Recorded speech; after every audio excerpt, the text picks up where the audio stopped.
is we're going to do a little case study. And one of our members, who's having a lot of success, generating a lot of leads, sent us some sample emails that she is using to send to her database because she's not getting the response that she would like. People are opening the emails, which is great, but she's not getting the kind of response and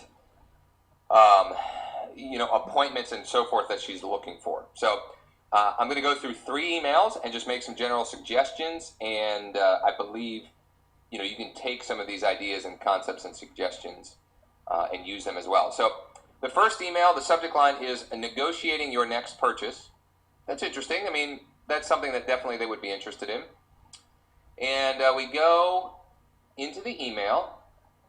She's using Constant Contact, which they're great. Constant Contact, Get Response, Aweber, iContact, they're all very good email marketing platforms. She's using some sort of template. It's got the forward, you can forward it. And let's just get into it. So it says, hello, how are you today? In the next few weeks, I'm going to share a series of short videos regarding the home buying negotiating practice. Even if you're an experienced investor, this will be of value. Your feedback is appreciated. Okay, so this is good. It's generating goodwill. She is using content from our content library.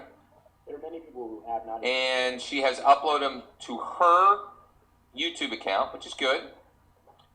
And delivering value. Here's where I think this is maybe missing. First of all, there is this. Come see this lovely home located in a quiet neighborhood. Which lovely home? Okay, so there is a call to action in here, but it's kind of disjointed. This email is about this negotiating. And so I'm not sure where this comes in. What I would recommend is you deliver value, and then the next thing after that, also she's got what is 203K financing, but she's talking about rules to negotiating, so it's slightly disjointed. But so if I was doing this and giving content, I'd probably after the content say, if you want to try out this ninja strategy on your next purchase, I've got a really great deal available right now, and here are some basic details. If you'd like more information or to schedule an appointment, then use those things. Okay, so that would maybe make it a little bit more congruent and sort of tie everything together a little bit. So try and tie in the content with a deal or a Best Buy or something else to get maximum effect from that email. Let's pick out another one. This one says foreclosure tour invitation. Now, a couple of things of note here. First of all, the template is different, and Christine is probably just trying to settle into one that makes sense for her. But what that will do is potentially confuse your prospect. And what I mean there is you want to train them by your emails and your communication having the same feel, so they know it's coming from the same place, the same people. So, okay, it says foreclosure tour invitation. And so it's also, the message is sort of disjointed. So on the left side, it says, do you prefer homes with character? And it's got an email. This is a great email that Christine created with Animoto, I believe with Animoto. Some great music, classical music, which kind of ties into that historic type of thing. And she's got call or email for an appointment to see any of our REO listings. So there's at least some sort of call to action, which is good. I also want to note that I think Constant Contact does this automatically. It's got built-in social sharing, which is fantastic, really good. Then on the right side, she's got some content. Hello, how are you today? Did you get a chance to see fireworks this 4th of July? That's good. It's engaging. I like it. Then it says, we're inviting you to join our Thursday night foreclosure tour. We're viewing some of the newest REOs in Napa. Please join us. And then click here for property list. Okay. Where I think this falls short is you have to really specifically tell your prospect what to do. So please join us. How? Do I need to call to register? How do I join? There needs to be very specific directions. You need to tell them exactly what to do. So we're inviting you to join us Thursday night for our Thursday night foreclosure tour. We're viewing some of the newest REOs in Napa. To join us, you can do one or two of the following. Email me to reserve your spot or call this number to reserve your spot. More detailed information will be provided at that time or something like that. So making it very, very specific to what to do. And also the message is kind of confusing again here. We've got foreclosure tour invitation. Then it says Best Buy property list.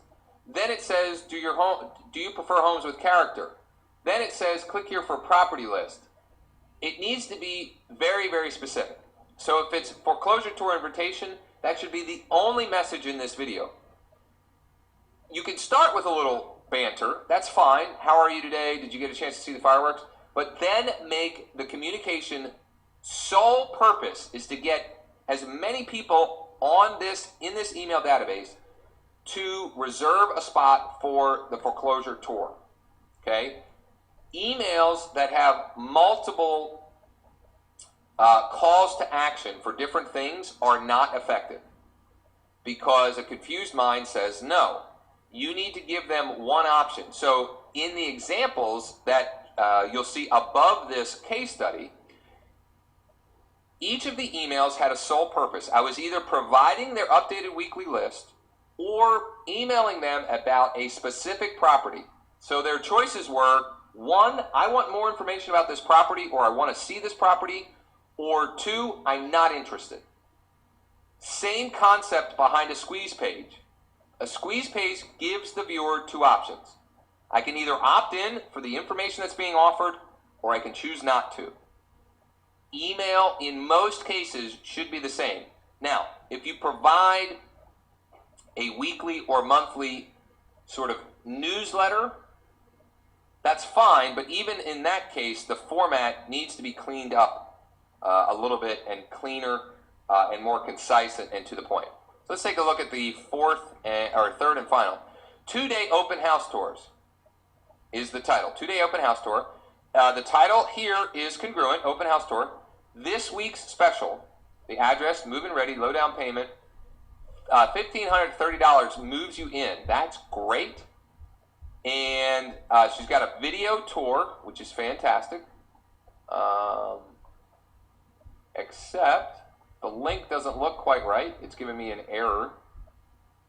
And that link does seem to be working, but is taking me to a property. I don't know if this is the same property or not. I can't find a price. So the price on this is $449,000. But this is saying 153. So again, I think the reason the response is not where it needs to be is everything has to be congruent. And I think there's some just technical things that need some improvement within these emails. I personally like super, super simple, just text-only emails, personally. But there's nothing wrong with finding a template that you like and following the same process. But some things to learn from this. In my opinion, most email communications should have one single call to action. Something that they can choose to do or not do. Including the social sharing is fantastic, and you should do that, and most email providers allow you to do that very easily nowadays.